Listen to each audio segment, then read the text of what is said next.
countrymen, for this talk with you, I propose to divide my discussion.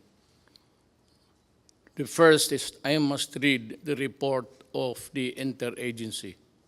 Kailangan malaman ninyo na ang lahat na ito ay galing ho sa task force na binuo para lang ito sa COVID.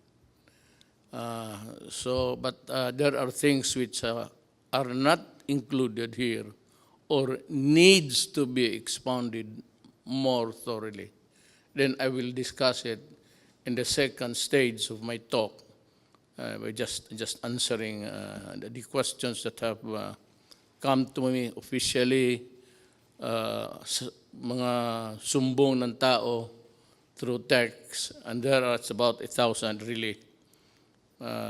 But we, endeavor to read it so that malaman ng tao kung ano ang nangyayari sa sitwasyon natin ngayon. So, basahin ko yung report ng Interagency Task Force for COVID. I'd like to read it slowly so that everybody is put on notice. There is no room for misinterpretation or maybe a double or what you would call, let me look for the word,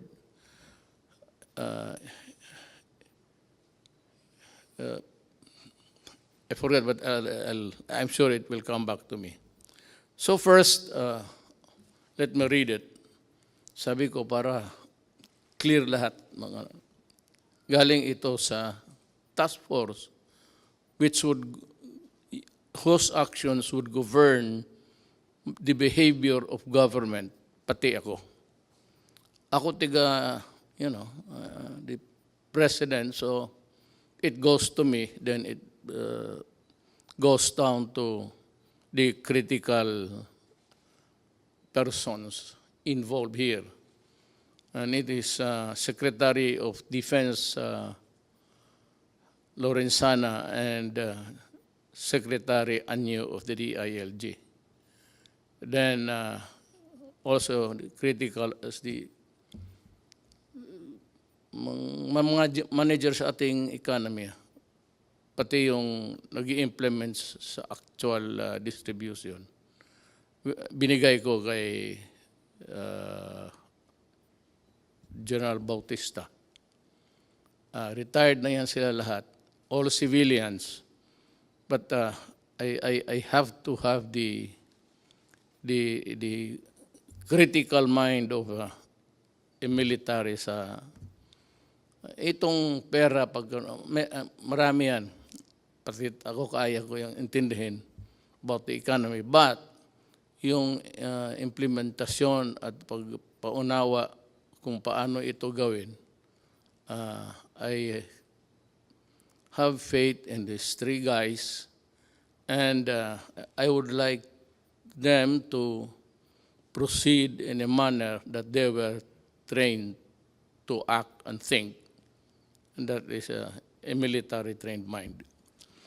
Our resources through the Bayanihan Heal as One Law has been mobilized, implemented.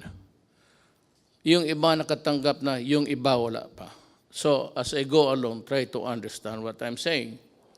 I am reiterating that our most vulnerable citizens, especially the poorest of the poor, must receive the government's assistance immediately o hindi patayan sa gutom.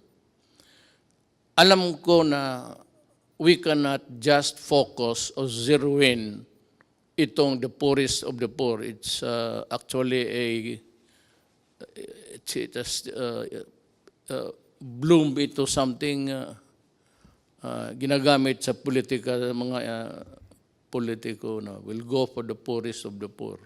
Pero yan talaga ang totoo. marami ang may gusto. I will discuss it when I reach the point raised by Governor Remulla of Cavite, which I think is valid. We'll try to remedy whatever kung may pulot pa tayo sa daan. The economy is not moving, stand still, so wala tayong kita. Ang ginagamit natin, ito na yung nireserba natin na pera. Ang pinagyayabang ko na may pera tayo, it's 300 billion. Mabutit na lang nandyan talaga.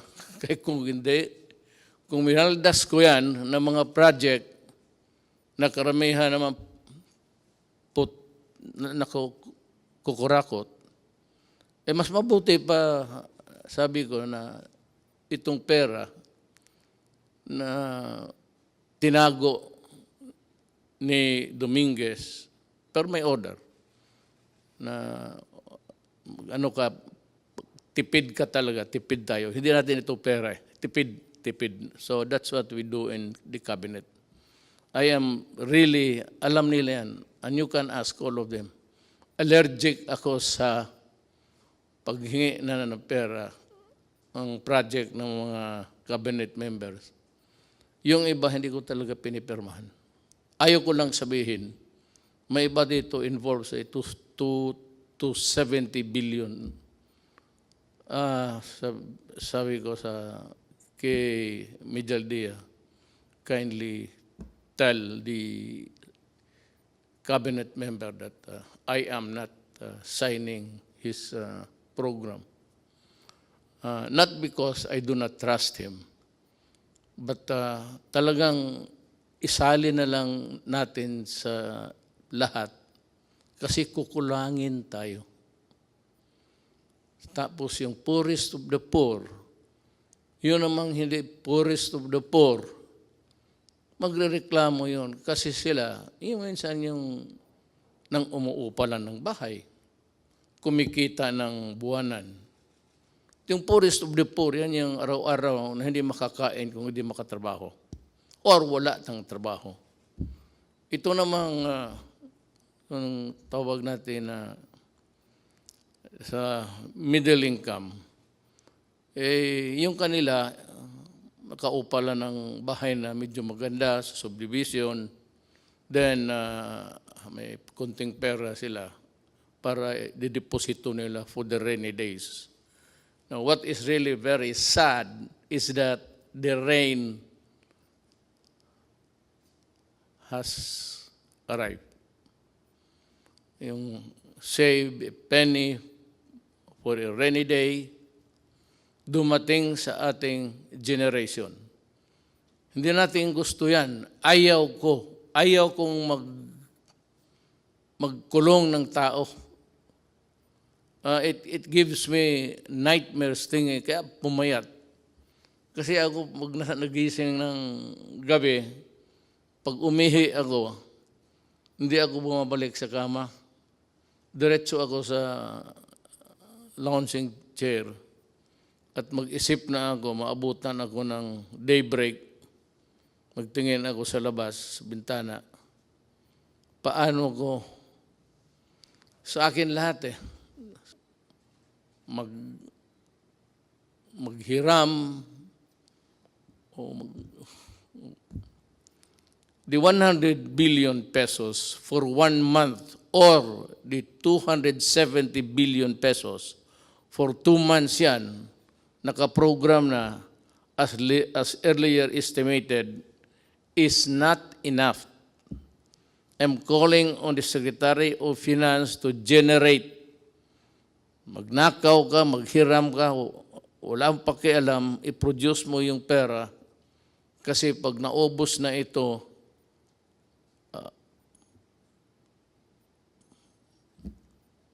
hindi ko malaman. Itong COVID na ito talaga yung tunay na at the start sinabi ko sa inyo. Bantay kayo dito, bantay tayo. Talagang yayarain na itong COVID na to. It might not really cripple a country, but it will, of course, cause a sadness and fear kung paano tayo makaraos dito. We are exploring options to adjust our budget. Yung budget na yung earlier na budget, wala pa yung COVID. Sinabi ko, bawasan na lang yung iba or totally ilaglag mo na lang yung project na yan, iligay mo dito kasi ang unahin natin ang tao, ang tiyan. Kasi pag wala nang kinakain, a human being can be violent.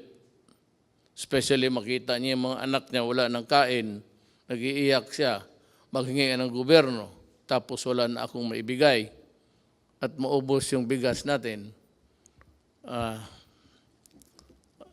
Parang hindi lang ako, lahat sa buong mundo. Kami yung in charge sa gobyerno. Yun ang problema namin. Problema ko, problema ni Trump, problema ng lahat. Kasi yung economy nila, pareho man tayo lahat. Walang kita. Puro gastos na lang. Wala nang kumikita araw-araw na magbayad ng buwis, magbayad kung ano-ano. That is income for how it would impact on our GDP.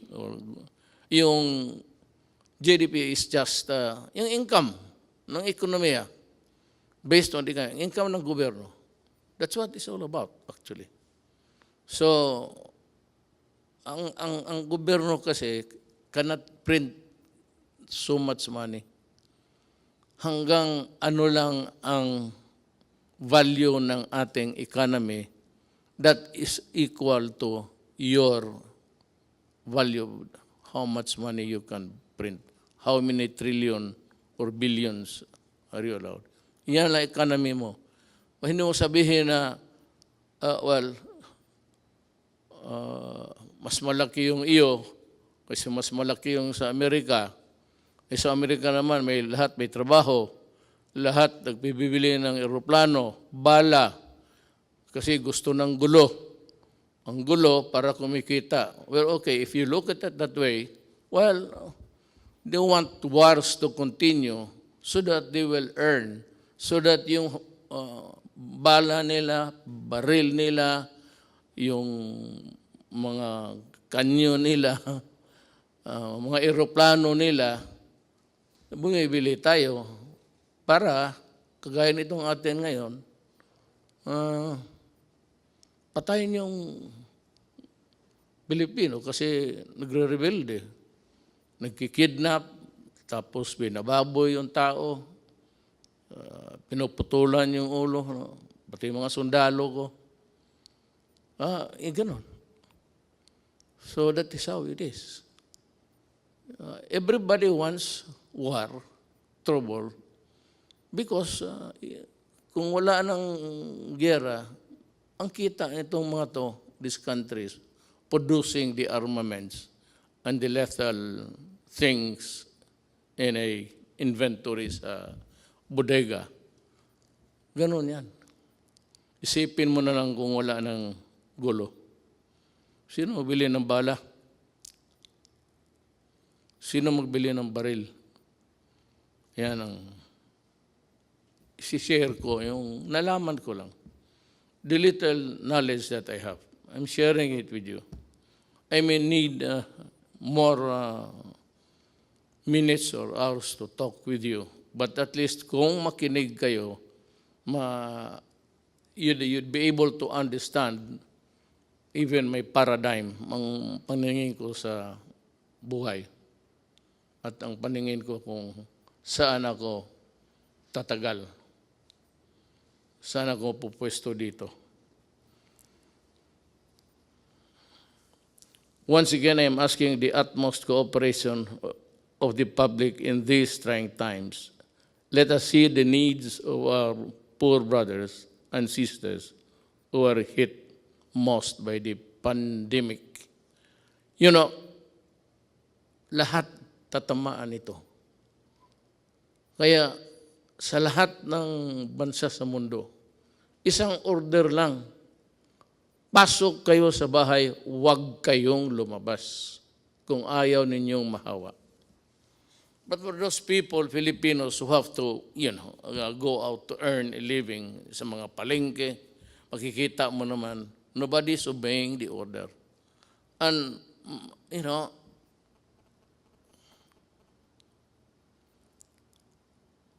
the devil and the deep blue sea ako eh.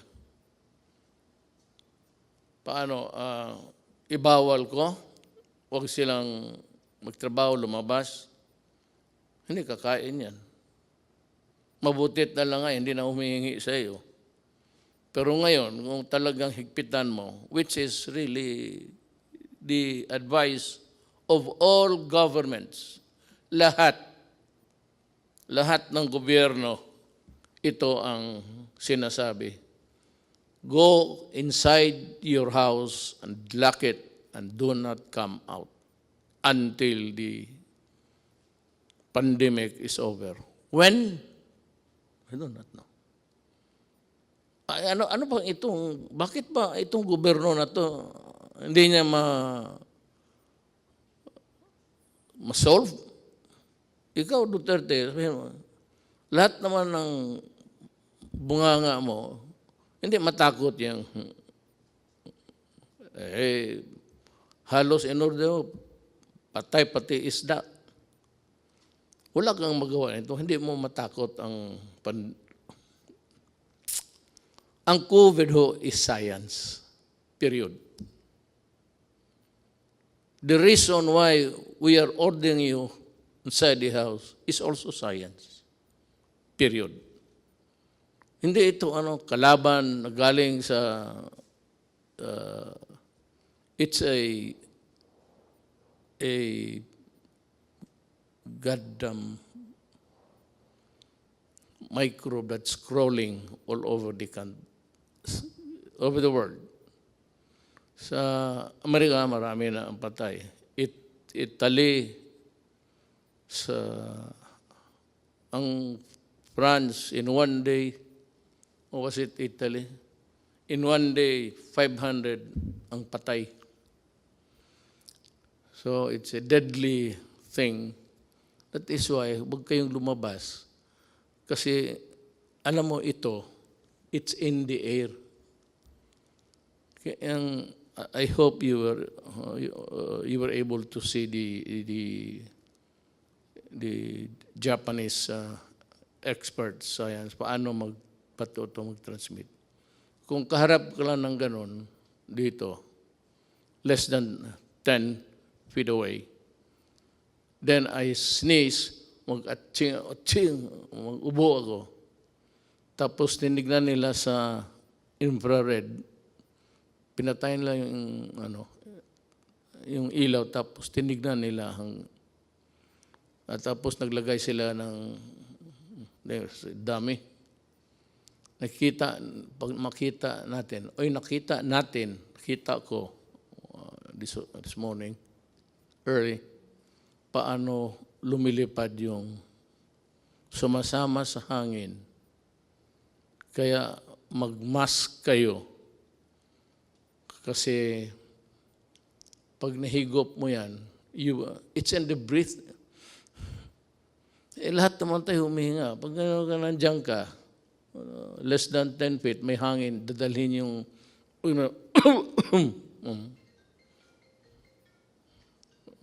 nagtawag na yung si microbe.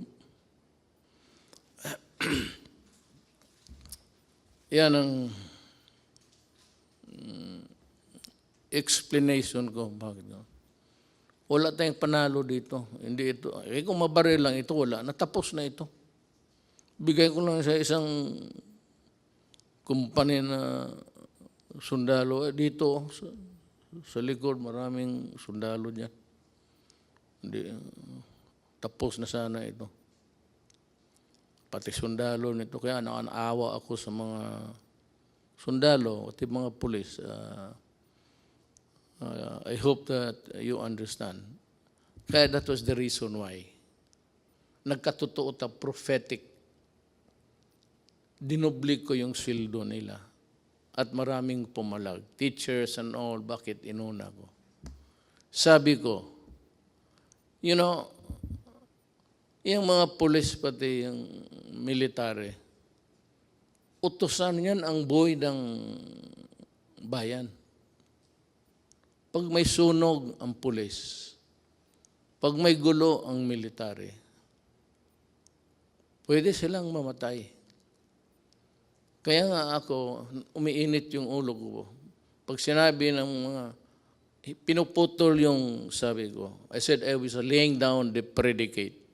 Alam mo yung mga tao talaga, yung mga opisyal, mga former generals pa, ikakat nilang paglumaban at ang buhay ng pulis or military nasa alanganin, bumaril kayo at sa ulo mo, kundi aabutan ka. And the classic example was yung sa Caloocan. I think it was about 2 months ago. 8? Or was it last year? Yeah. Nilapitan niya yung adik. May dalang knife. Lumapit ang pulis. Lumapit rin, lumaban. Naunahan pa ang pulis na saksak, patay. Ayaw ninyong maniwala na ang adik sira ang utak para mo tinapakan mo yung sarili mong utak at binalik mo sa ulo mo. Puro ulol yan. Kaya lahat naman ng pumasok dyan, talagang ulol. Kaya magmanaalanganin yung gobyerno. I will not allow na mamatay yung puli o sundalo o civilian tapos mabubuhay itong mga kriminal, mga adik. Ngayon magsabi kayo, COVID ngayon, quarantine, magnegosyo kayo.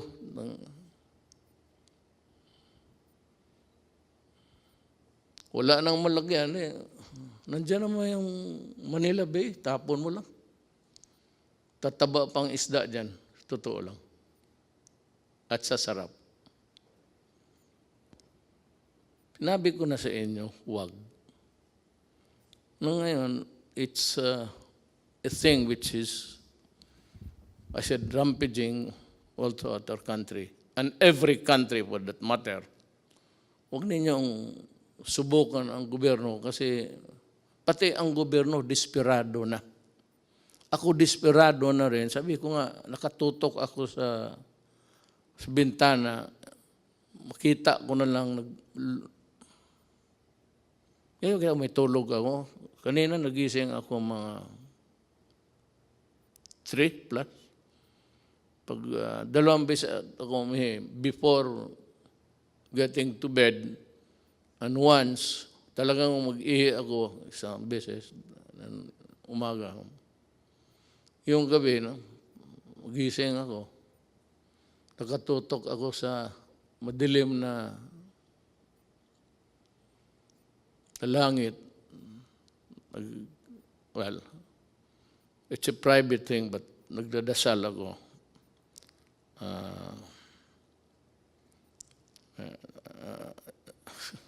Basta nagdasal ako para sa bayan ko. Kasi yung iba-iba ang Diyos nila eh. My God is the true God. It's only one God. Doon lang ako na, hindi ako nag-ano ng iba. One God lang ako para isang salita lang. Hindi na marami pa akong intermediary. Parang santo, checkpoint yan. Diretso ako. So hindi na ako nagsisimba.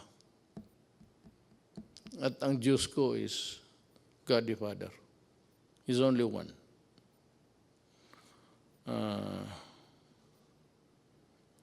To my fellow, to my brothers and sisters, especially those who have more in life, baka makatulong kayo.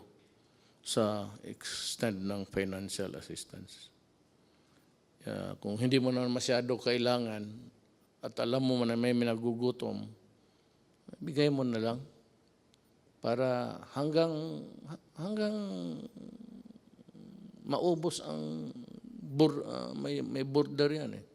Tulong mo hanggang dyan lang. Ang gobyerno, ganun. I would like to be honest. Ang 100 billion pesos per month, 300 yun. So, ang 100 billion pesos budget or 270 billion pesos for 2 months as they are estimated. Hindi talaga tatagal yan. It's like water, spring. Ewan ko itong Pasig River, how long it would. But long after wala na tayo, siguro yung Pasig nandyan pa yan. Pero hindi yan kagaya ng ating gobyerno na walang katapusan ang pera. Your money, money ko, money ng mga lasinong may deposito sa bangko. Pag ginastos ko yan, mauubos talaga yan. Wala namang kita eh, puro bigay na lang. So that is a problem. Kaya sana, Bisaya pa, dili na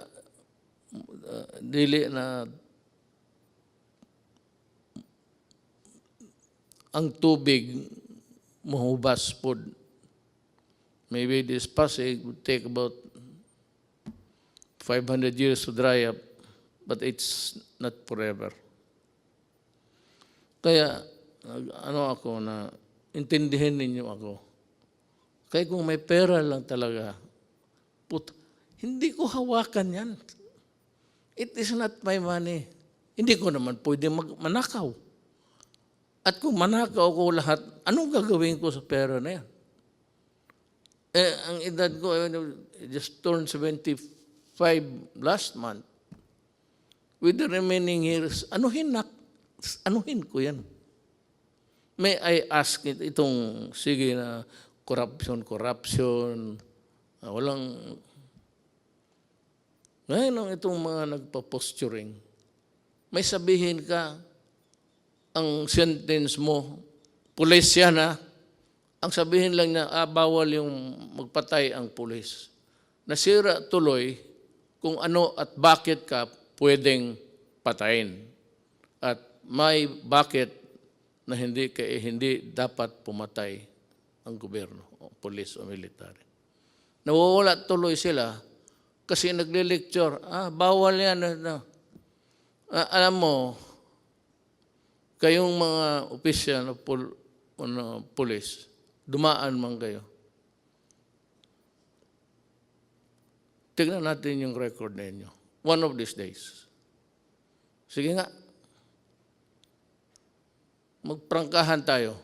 Ilabas natin lahat. Ilabas mo kung ilan ang pinatay ko. O ilan ang kabit ko. At ilabas ko rin kung ano kayo. At sabi nga, nagpapahiro. Stop it. Kukurnihan ang mga tao niyan. Na may mga salita kaagad kayo, balik ta rin. Yung naman ngayon, hindi pwede yan, dalawa, kasi bawal sa konstitusyon. Hindi nila alam, binabasa ko, batas mismo. Under the Constitution. Yung mga style na gano'n. So what's new? What's new with more than what is new? Ito nakasalasay ang I hope I pronounce it correctly. Nakasalay ang bayan natin sa pag-unawa sa ating isa't isa. Wala naman akong makuha sa inyo. Nagbabayad ako tuloy. Pati ako binabayaran. Daldal kayo ng daldal. Wala naman, alam ninyo, wala namang income. So, sino pinaparinggan ninyo? Sino yung trying to be smart elect? Yan ang nasa gobyerno ng iba. No, do not compete with me because you are not a lawyer and a lot of you, no, you do not know your law. Kapag sabi ko ako, fiscal ako, 8 years ako nagtatrial. Lahat, anong kaso, rape, murder, police, pinatay, police, nagpatay. So, huwag kayong mag-compete kasi may kulang eh. Tapos yung kulang ninyo, I will supply it and then ma-insulto kayo. So next time, look for a valid issue. Kung yung basta may sinabi ka, lalo na yung favorite na extrajudicial death, lukso ka agad, maraming magsalita. Para lang makasalita. Wala namang ginagawa. At hindi naman nagawa nung nandoon kayo. You know?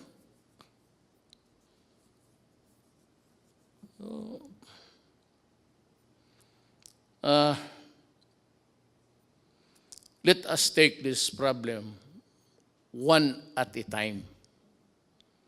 Ngayong itong buwan ito, tutok lang tayo dito. Meron yung one ka-program for the next month. Pero kung gamitin ko yan ngayon at wala akong makuha, sa pagdating ng next month, saan kukuha? Sabihin ng Kongreso, binigyan ka na nga namin ng bilyon-bilyon.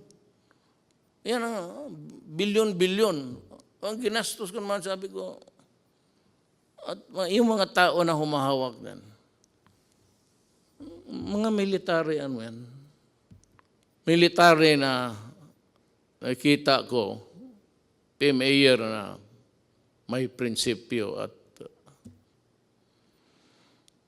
so, buwan-buwan lang tayo, ha?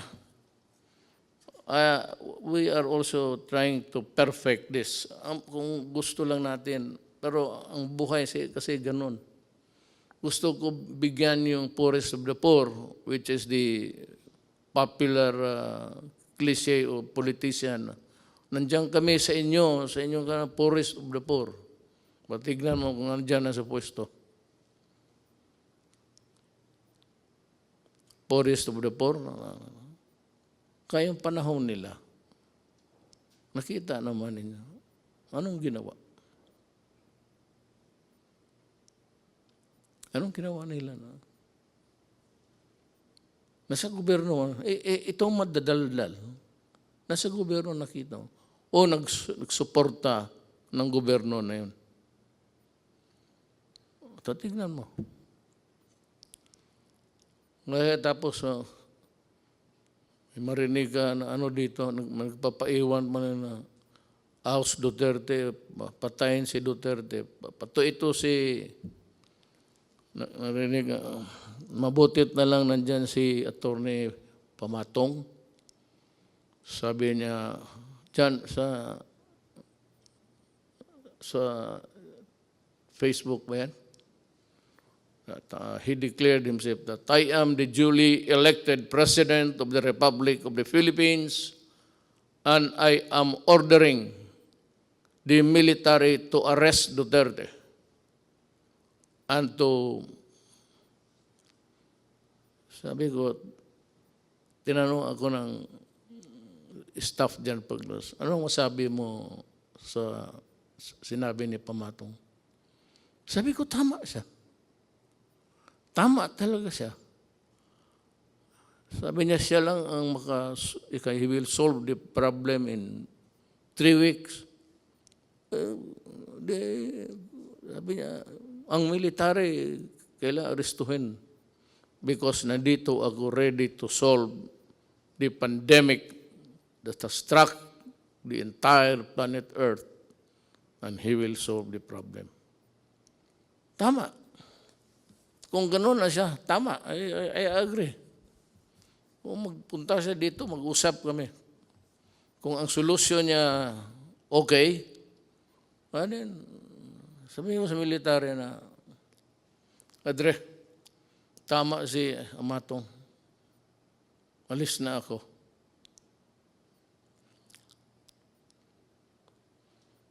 yung private sector, kung makatulong lang kayo. Alam mo bakit? Hindi yung private sector na yung buwanan lang rin ang sweldo pero may bahay, either financing o umuupa sa category, unfairly though, middle class na yun sila. So sila, sinulatan ako ni Governor John Vic Remulla. He said, among the memo dumating sa akin is, ang humingi nito, among them is Governor John Vic Remulla, who is appealing to include the middle class in their constituency because kailangan rin nila. Ako, I agree. I know the political, economic horizon of the country. At least, nung akin lang, yung maliit kong sabi ko, hindi ako nagyayabang, maliit lang yung akin, how I deal with the problem. Alam ko, at kung maari lang, isali ko sila. But can they be included in the 270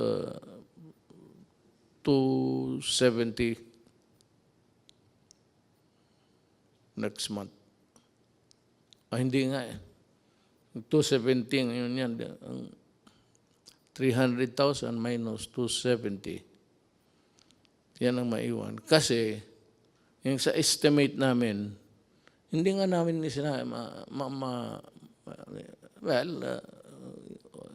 yung ilan ba dito talaga yung middle class na, at yung middle class na floating lang, nandun dyan lang. May, just making what's tapos to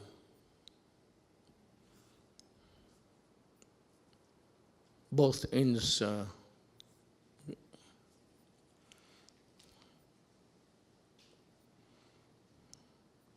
alam mo, ang sagot ko kasi dito, sagutin ko na lang.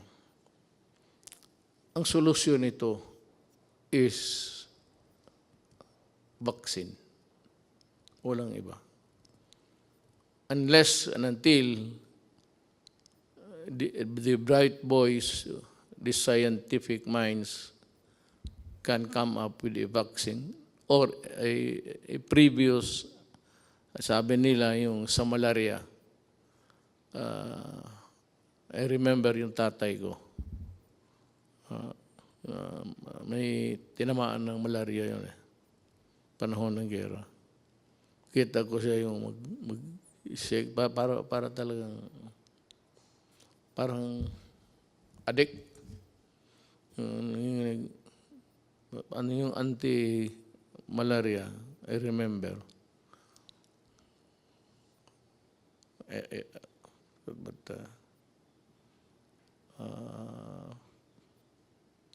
mamaya sabihin ko. Alam mo, there are things, but I will like to, ayaw kong sabihin ko na hindi ko isali yung sa task force. Kasi sila yung mga doktor, sila yung mga economists, sila yung lahat ng tipon-tipon. Tapos experts ng anong field, infectious diseases or whatever. And they are better and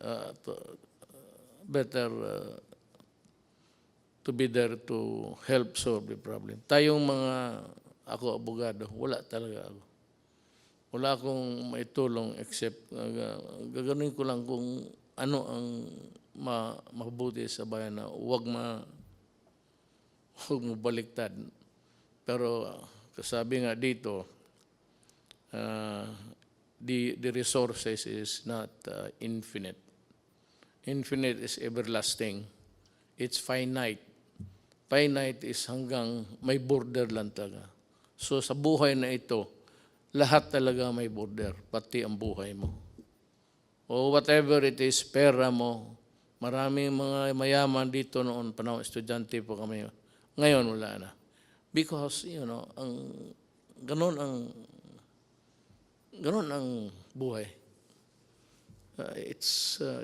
There's not enough money to go around. Ang gusto kong maintindihan ninyo, na itong problema natin, talagang problema ito. Kung ayaw ninyong maniwala, edi kayo, basta ang pangkontra nito is stay home at huwag kang mahawaan because it's in the air. Nandyan sa hangin eh.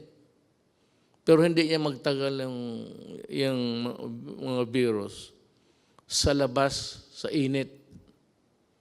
Pero nagkukontaminate yan madalas yung sana mapanood ninyo yung experiment ng ginawa ng mga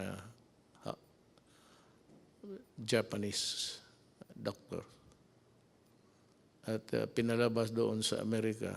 Ang Amerika talaga ang nawalop. Maraming patay sa Italy, Spain, France, pati Amerika.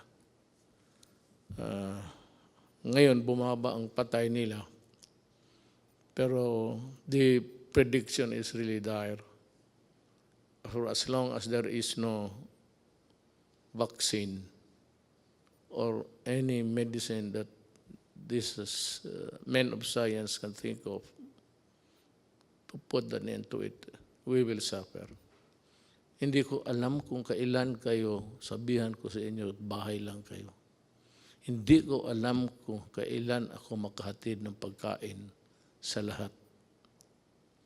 Hindi ko alam kung saan ako magkuha ng pera. Hindi ko alam kung ano ang ipagbili ko na kung may magbibili.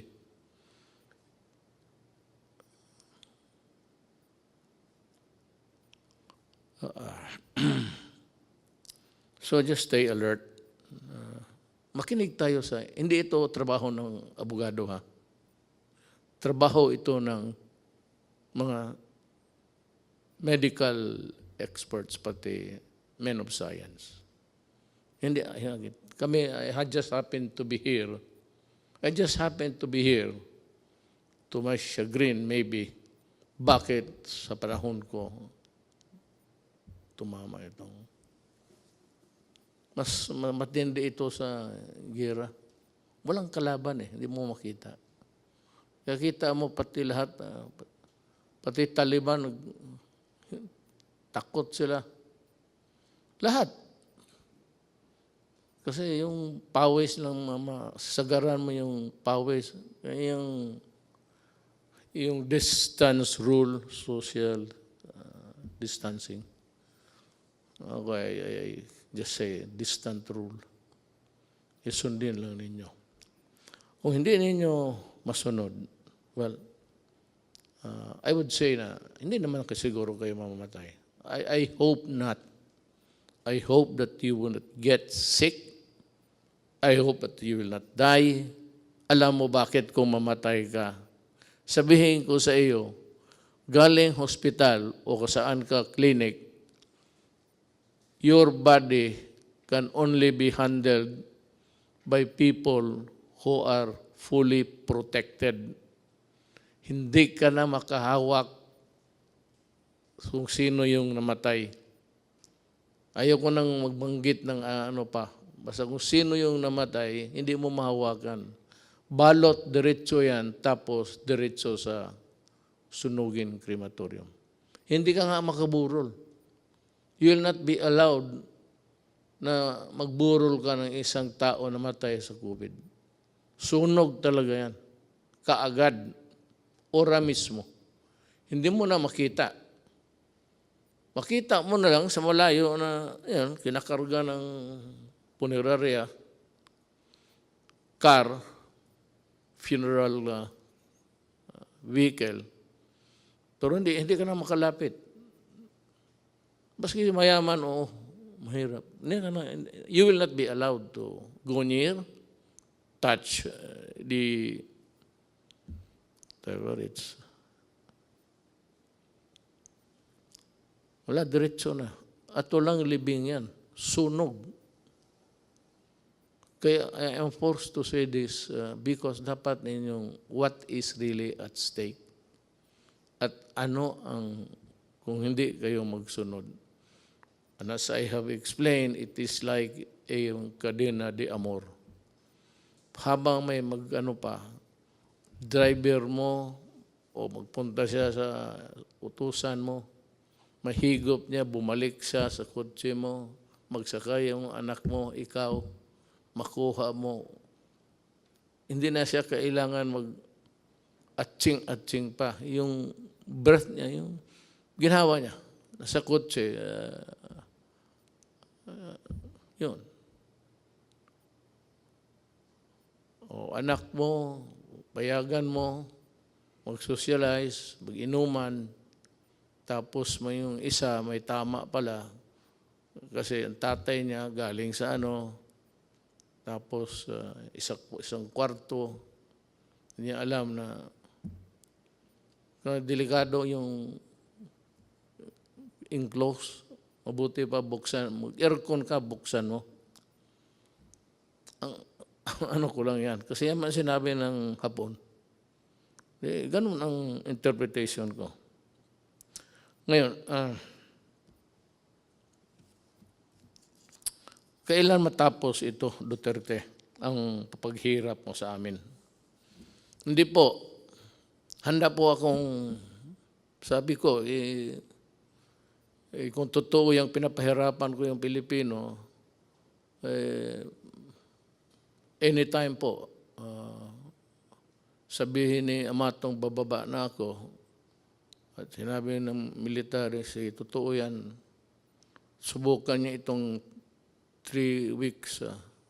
Okay. Wala ko naman akong dyan para makatipid tayo sa bagay, wala ng burol na. Hindi yan yung patay mo na tatay, nanay, anak, asawa, na iburol na mag-iyak ka, marang magbisita. Hindi mo nga makita hanggang distansya ka lang. Hindi ka maglapit. Parang robot yung dyan lahat sila lang pwedeng humawak, sila lang pwedeng magpasok doon sa burner ng katawan. Sila lang. Ikaw, tingin ka sa malayo. Yan ang consequence ng COVID. Ayaw kong sabihin yan. Pag yan ang totoo. At kung maniwala kayo o hindi, kung ayaw mong maniwala, di magpakamatay ka, makita mo kung saan ka dalhin at papaano ka. You are not even buried. Because you are a dirty carcass, patay. You must be destroyed by burning. Dahil sa COVID. The one single sa atin, COVID. Lahat yan. Yung problema natin sa COVID. Ang anong solusyon? Huwag kang mahawa. Paano po? Huwag kang lumabas ng bahay. Paano ang kain namin? Maghanap ka ng paraan. Pero mag-ano ka lang, basta may mask ka lang. Kaya sinasabi, ako hindi, yung mask na, hindi naman ako magsasalita dito na parang gangster. Paano ko sabihin sa inyo, ito mo itong to. Matapang daw raw, kaya niya yung COVID. Magipag-usap sa atin. Hindi, risgo ko na yan.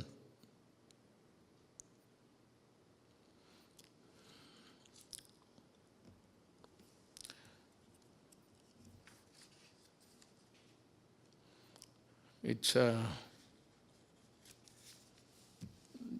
this being the Holy Week, I am calling on the nation to come together this Holy Wednesday afternoon and pay tribute to the indomitable spirit of the Filipino and unite in one prayer to God to fight our common enemy. May dagdag, nag-improve ba tayo? I really do not know. How many died today? I have no, hindi ko alam kasi per ora yan eh. Pero sana, well, ang ano lang nito, God is the only one who can really solve the problem for us. Ang tulong ba sa inyo ay sapat, kayong poorest of the poor, at kayong mga, well, I would say you have to consider us also as poor because yung deposito namin, yung aming pera, may border rin ito, ang bulsa. Hanggang dyan lang ako. Kaya na-discuss ko sa inyo. Pero kung pagkain, may makain ba tayo? Bigas, I will try. I will try. Maghanap ako paano ang paraan. The greatest danger dito is doon tayo bumibili sa kanila. Ayoko lang sabihin I do not want to mention the country. But kung sabihin nila, alam mo, sabihin ko magbili pa ako kasi maubos na. Sabihin nila na, sorry, ito, hindi namin alam kung gaano katagal to.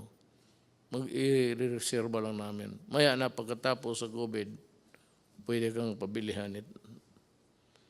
So, kailangan ng categorical statement from me coming from the Interagency Task Force. Ang lockdown, wala talagang solution. Pero kung ayaw ninyong maniwala, take the risk. May mga tao rin talaga, alam mo sa totoo lang, I'd want to be, hindi ako nagbabastos ng tao. And just trying to explain to, sinishare ko nga sa inyo kung ano ko yung nakuha sa buhay, na pag-aralan ko sa buhay. Not necessarily sa eskwelahan. Alam mo, kung magdating ito, talagang maging crisis, hawa dito, hawa doon. Yung SARS, hindi nagtagal, tinignan ko, maraming namatay sa iba. Pero dito, wala masyado. Ang sabi ko lang, I am not posturing a position here. Baka talagang mali ako. At ito namang dependent to look for yung statement na dangling para makapagsalita ang bunganga. Hindi ko, I am not, pero baka yung init something to do with it. I hope, that's just my prayer. There are a lot of people also coming up with that kind of thinking that maybe yung weather, climate, temperate zones, tropical, init, makatulong. So yan ang hiningiyo ko sa inyo, yung panawagan ko. Be patient at intindihin ninyo kami sa gobyerno. We would appreciate it. Yung ano lang, mag-intindi lang, patient, huwag kayong masyado. Total, kung sabihin ko na talaga na wala na akong magawa, then magplano ka na kung anong gusto mong gawin. When the resources are all exhausted, and the pandemic would claim millions of lives. I hope really, and I pray that it will not. Pero kung ganon, wala na akong magawa. Malapit na. Ilang buwan lang ang reserba natin. Ako handa akong ipagbili yung buong Dewey Boulevard sa gustong mag-reclaim. Bigyan niyo ako ng bigas. I-approve ko yung, kasi hindi ako pumayag na mag-reclaim because reclamation sa Manila Bay would trap is environmentally mag-collapse ang Manila. Tapos there will be I would say, may mga syudad na bago, mga apartments, mga high-rise. But then, the city of Manila, given its lack of yung water treatment o treatment sa waste o wala. So pag ganun ang ginawa mo, patay ang Manila. So sabi ko, kung gusto ninyo, you just wait for 2 more years. Bahala na kayo. Ang susunod sa akin, He will decide for us. Or if I do not reach the finish line, then my successor will do it for you also. Ako, lumalabas ako, hindi naman ako pwedeng ang lahat ng tayo magtago, wala na.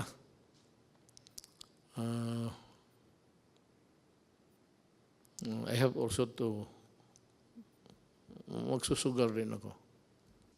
If you really want to know, we have discussed it actually even before this. We are inclined to extend the lockdown up to April 30. Tignan natin after that. In the meantime, magdo-double time kami doon sa tinatawag ninyong middle class. How is it defined or arrived at correctly? We will talk about this. I address myself to the people who have the money now to help, pati yung mga employers. Alam mo, tulungan ninyo ang gobyerno, ang bayan natin. Kasi pag bumagsak ang gobyerno, bagsak kayong lahat. Pero sabi ko nga, I end this with a prayer. Yun ang, gusto ko lang masabi rin ang ano nga sa utak ko para maintindihan rin niyo ako. At sana next time I would talk to you, baka mag-improve na ang situation. Whatever be the correction, kung makorek itong, it's an anomaly sa ating buhay sa mundo. May ganun eh. So, if it can be corrected, lahat naman tayo, we only did if it's time. He created the world, planet Earth, and if God wants it ended, so be it. Salamat po.